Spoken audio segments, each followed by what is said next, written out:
사랑하는 형제자매 여러분, 존경하는 순례자 여러분, 복되신 동정 마리아를 공경하는 모든 여러분, 다시 한번 여러분들에게 진심으로 인사를 드립니다. 오늘 이 장소에서 여러분들이 평화를 찾으시기를 빕니다. 복되신 동정 마리아 평화의 모후의 지향은 하느님께서 여러분들의 모든 소망을 들어주시고 여러분들을 받아주시기를 바랍니다. 오늘 저녁은 연중의 마지막 날입니다. 이제 내일 대림 일주일이 시작이 됩니다. 올해 우리 각각은 어떤 일을 하며 이 한 해를 지냈는지 잘 알고 있습니다. 하지만 매년 해가 지날 때마다 교회는 우리 앞에 제시하는 것이 있는데 위대한 성대한 축일로서 우리들의 삶의 방향을 제시하고 있습니다. 우리들의 삶을 제시해주고 있습니다. 그럼으로써 우리 앞에 대림이라는 시기가 있다는 것을 소개해주고 있습니다. 대림은 기대하고 기다림의 시간입니다. 즉 하느님의 아드님께서 이 세상에 오심을 기다리는 시기입니다.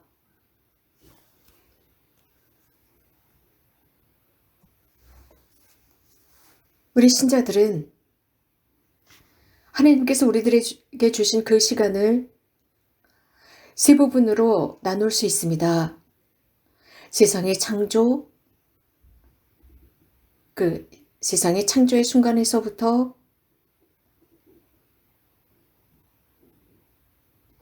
예수님께서 오시는 순간까지 그리스도께서 복되신 동정 마리아를 통해서 강생하십니다. 이것은 준비로서 오랜 기간, 불확실한 기간, 어려운 기간으로 표현할 수 있습니다. 그래서 정확한 지식이 없는, 알지 못하는 시기입니다. 또한 그렇기 때문에 이 오랜 고대 대림, 기다림의 기간에 하느님께서는 예언자들을 보내셔서 선포하게 하셨습니다.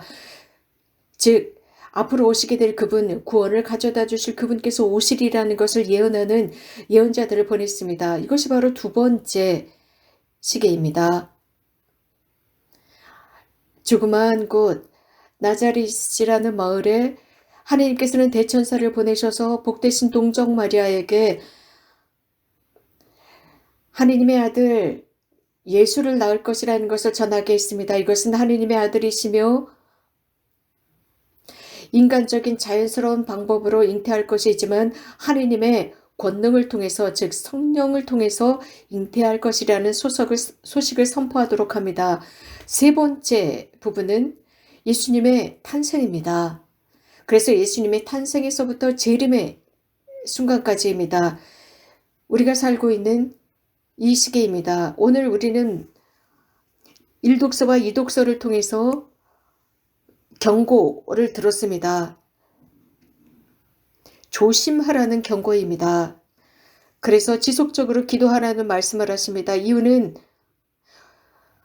하느님, 사람의 아들이 언제 올지 모르기 때문에 깨워서 기도하라는 초대를 하고 계십니다. 그렇다면 이제 두 번째 그 시기에 관해서 묵상해 봅시다. 대림 시기, 기다림의 시기입니다. 이 대림 시기의 핵심은 하느님의 아드님 예수 그리스도의 탄생입니다. 그 탄생을 기다립니다. 그분께서 우리들에게 구원을 가져다 주셨고 이 세상에 오신 이유는 사람을 구원하기 위해서이시며 죄의 종살이로부터 해방하기 위해서입니다. 구약 성경에서는 자주 예언자들이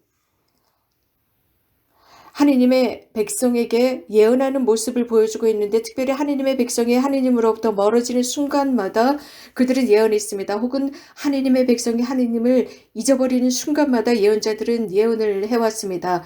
하지만 하느님께서는 당신의 약속을 절대 잊지 않으실 것이라는 것, 그래서 그분께서 약속하신 대로 메시아 구원자를 보내실 것이라는 예언을 해왔습니다. 하느님께서는 예수 그리스도라는 사람 안에 오셨고, 그분은 복되신 동정마리를 통해서 잉태하셨습니다. 이것이 바로 우리 그리스도인 신앙의 기초가 됩니다. 하느님께서 우리를 구원하시기 위해 오셨습니다. 하느님께서는 예수 그리스도를 통해서 우리를 구원하십니다. 예수님께서 이 세상에 오셨고 인간 역사 안에 오셨습니다. 그분께서는 우리들의 인생 안에 들어오셨습니다. 그런 뒤 우리들과 같은 모습으로 오셨습니다. 죄만은 똑같지 않으셨습니다. 그분은 인간의 역사 속에 오셔서 구원을 가져다 주셨습니다. 그렇다면 예수님께서 우리들에게 가져오신 것은 무엇일까요? 과연 그것은 무엇이겠습니까? 그것은 그분께서 오시기 전에 그것과 오신 이후의 그것과 다른 것입니다. 예수님께서는 고유한 삶의 의미를 가져다 주셨습니다. 그분께서 오시기 전 사람들이 희생제물을 봉헌했고 자원예물을 봉헌했고 다양한 것들을 해왔지만, 예수님께서 오셨을 때 인간 삶의 의미 자체의 가치를 읽어주셨고, 그 삶의 가치에 의무를 부여하셨습니다. 그래서 각각의 사람들, 각 가정과 각 민족과 온 세상에 사회적인 차원을 부여하셨습니다. 그럼으로써 우리는 서로가 서로에 대한 책임을 지게 되었습니다. 이 세상에 나는 혼자 살 수가 없습니다. 이웃이 필요합니다. 형제와 자매가 필요합니다. 그래서 우리는 동거하면서 함께 살아가야 합니다. 누군가 나를 위해서 기도하고 나와 함께 기도하는, 함께 사는 사람들이 필요합니다. 이런 식으로 우리는 그분의 아들과 딸들이 되는 것입니다. 형제자매 여러분, 사람들은 예수님께서 오시기 전에도 알고 있는 것이 있었습니다. 즉 십계명을 알고 있었습니다. 그러나 예수님께서는 이것을 훨씬 더 깊이 있게 하셨습니다. 즉 우리가 묵상하다 보면 예수님의 말씀, 그 무엇보다도 가장 먼저 하느님을 사랑하라 라는 말씀을 묵상하다 보면 그 깊이를 알 수 있습니다. 그리고 두 번째는 내 자신을 사랑하라, 그리고 이웃을 사랑하라입니다. 내가 얼마나 거룩한지의 여부는 공동체와 함께 살아가는 형제와 자매가 없다면 내가 얼마나 거룩한지의 여부를 알 수 없습니다. 그렇기 때문에 이웃을 사랑하라고 하십니다. 그래서 예수님께서는 이 세상 끝날까지 형제의 함께 사는 이 공존의 삶, 공동체의 삶, 소통의 삶을 가르치셨습니다. 그래서 예수님께서 오신 이후 우리들의 하느님의 자녀들이 되었고 하느님의 모상으로서 함께 살아간다는 것을 보여주셨습니다. 그래서 예수님께서는 우리들의 모든 삶, 각각의 삶이 선물이라는 것을 가르쳐 주셨습니다. 이교도들이 예수님 그리스도를 사랑하는 사람들과 예수님의 제자들을 보면서 저들을 봐라, 저들이 서로 사랑하고 있는 그리스도인들이다 라고 했습니다. 현대를 살아가는 그리스도인들 보십시오. 저들을 보아라, 그리스도인들로서 사랑한다라는 말을 듣고 있는지 자문해 보아야 합니다. 성모님께서도 이런 말씀을 하셨습니다. 구체적인 참된 삶, 진실한 삶은 저들이 사랑하는 모습을 봐라 라는 말 속에 드러납니다. 예수님께서 사람에게 주신 것은 선물로서, 하늘의 선물로서 사랑입니다. 각각의 사람들을 사랑하는 것입니다. 멀리 있는 사람이나 가까이 있는 사람이나 구분하지 않고 죄인들, 심지어는 죄인들까지도, 가장 작은 사람까지도, 원수까지도 사랑하라고 말씀하셨습니다. 이 최고의 선물입니다. 이것이 바로 형제자매 여러분, 형제이며 함께 사랑하는 것입니다. 우리가 가정생활을 하면서 2명, 4명의 자녀들이 있습니다. 저희 시대 때는 12명의 형제들이 함께 살았습니다. 모두가 다 똑같지는 않습니다. 그러나 12명의 모든 형제들에게 있어서 어머니, 아버지는 똑같은 어머니, 아버지입니다. 이렇게 서로 다르면서도 서로 사랑해야 하는 것입니다. 그래서 우리가 좋아하지 않는 사람들도 사랑해야 합니다. 모두가 형제자매들이기 때문입니다. 우리가 원하는 대로 행동해 주지 않고 말해 주지 않는다 해도, 우리와 큰 차이점이 있다 해도 우리는 사랑해야 합니다. 이러한 큰 사랑을 바탕으로 우리는 예수님을 따르는 이들이 됩니다. 이렇게 이런 사랑을 바탕으로 예수님을 따르는 사람들이 세상 곳곳으로 나갔습니다. 예수님의 제자들이 세상 곳곳으로 나가서 모든 창조물에게 예수님을 전했고 하느님을 전했고 예수님의 이름으로 세례를 주었습니다. 이렇게 그들은 신학을 했습니다. 그들은 성경을 알고 있었습니다. 설교하러 나아갔습니다. 예수님을 선포하기 위해서였습니다. 물론 신학을 모르는 사람들도, 성경을 알지 못하는 사람들도 사랑을 실천함으로써 예수님을 따르는 사람들이 되었습니다. 도움을 필요로 하는 사람들을 도와주며 살아갔습니다. 여러분들은 많은 경우 들으셨을 것입니다. 칼코타의 마더 데레사께서는 많은 버려진 사람들, 아픈 이들을 돌보셨습니다. 그러자 몇몇 기자들이 캘커타의 마더 데레사가 어떻게 생활하는지 보러 갔습니다. 관찰하러 갔습니다. 그중 한 기자가 데레사 성녀께 물었습니다. 저는 100만 불을 준다 해도 이런 일을 못할 거예요 라고 하자 칼커타의 마더 데레사는 저도 그렇게 못했을 것입니다. 저도 100만 불을 준다 해도 이런 일을 못했을 것입니다. 하지만 제가 이런 일을 하는 이유는 예수 그리스도를 사랑하기 때문입니다 라고 대답하셨답니다. 예수님이 사랑의 계명을 실천하던 분이었습니다. 그렇기 때문에 사랑의 계명은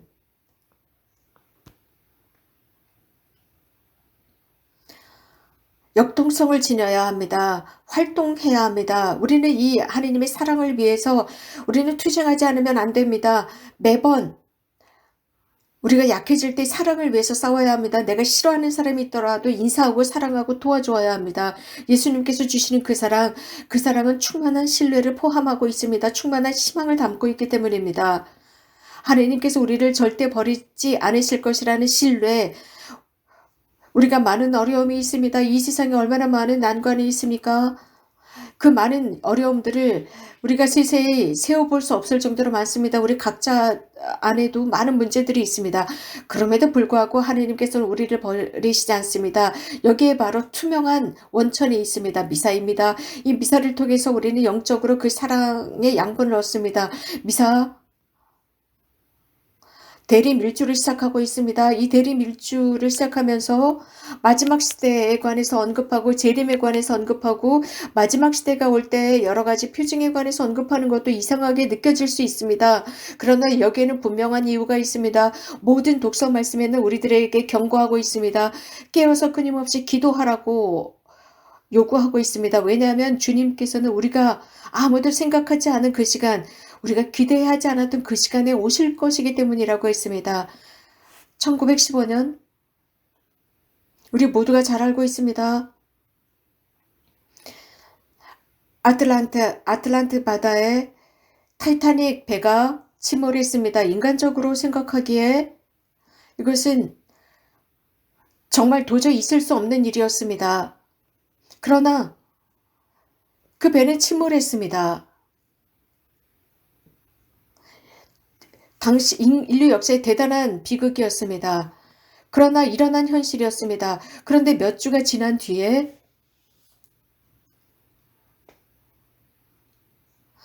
미국 어느 한 잡지에서 다음과 같은 기사가 실렸습니다. 이런 질문을 던지는 기사였습니다. 즉 타이타닉이 침몰하던 중에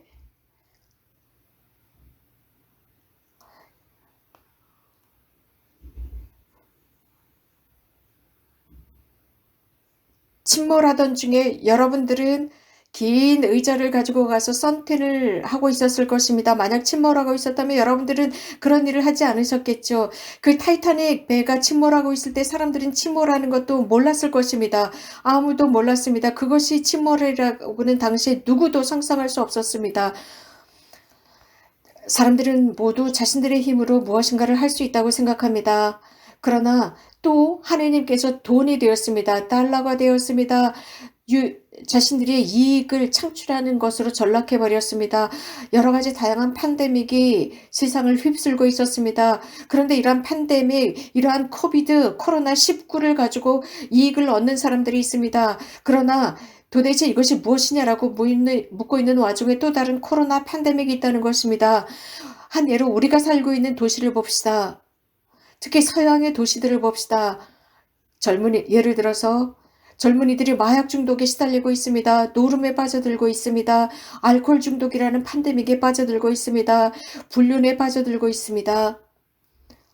다양한 욕정과 욕망에 빠져들고 있습니다. 나 그리스도인으로서 혹은 나 사제로서 이러한 상황 속에서 과연 내가 선택을 하려고 긴 의자를 펼칠 수 있겠습니까? 나 혼자만 평화를 살 수 있겠습니까? 나 혼자만 평화를 누리고 어, 평화를 누리면서 수백만의 사람들이 기아로 죽어가고 있고 빵 한 조각이 없어서 죽어가고 있는 이 상황 속에서 내가 평화를 누릴 수 있겠습니까? 예수님께서는 5개, 즉 오병이어로 5천 명을 먹이셨다는 사실을 기억하십시오. 오병이어로 5천 명의 장정들을 먹였습니다. 우리가 살고 있는 이 현대 우리 속에서 우리 그리스도인의 삶으로 그리스도인의 사랑으로 이웃을 돕지 않으면 안 됩니다. 우리들의 이웃을 볼 줄 알아야 합니다. 그렇지 않으면 우리는 시간을 소비해버리는 것입니다. 과거로 되돌아가는 것입니다. 우리는 교회로서 교회입니다. 그렇게 아름다웠고 많은 기도가 울려나오던 그런 많은 교회들, 성당들이 미술관이나 전시관이나 체육관이나 문화관으로 전락해 버렸습니다. 기도가 울려나와야 하는 곳입니다. 예수님이 계셔야 하는 그곳이 이렇게 전락해 버렸습니다. 이런저런 것들을 건물적으로 바꿔 놓을 수는 있습니다. 그러나 우리들의 사랑만은 변치 말아야 합니다. 예수님께서는 이렇게 말씀하셨습니다. 조심하여라.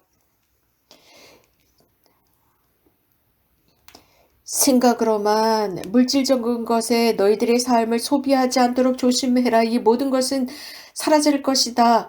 그러나 진리는 남을 것이다. 우리들의 하느님은 남을 것이라는 것입니다. 하느님 아래 우리들의 성가정은 남을 것입니다. 우리들의 민족과 우리들이 남을 것입니다. 그리스도를 따르는 사람들입니다. 하느님의 계명은 남아 있을 것입니다. 그 십계명, 즉 하느님의 계명은 남아 있고 그 계명을 따라가는 사람들은 남을 것입니다.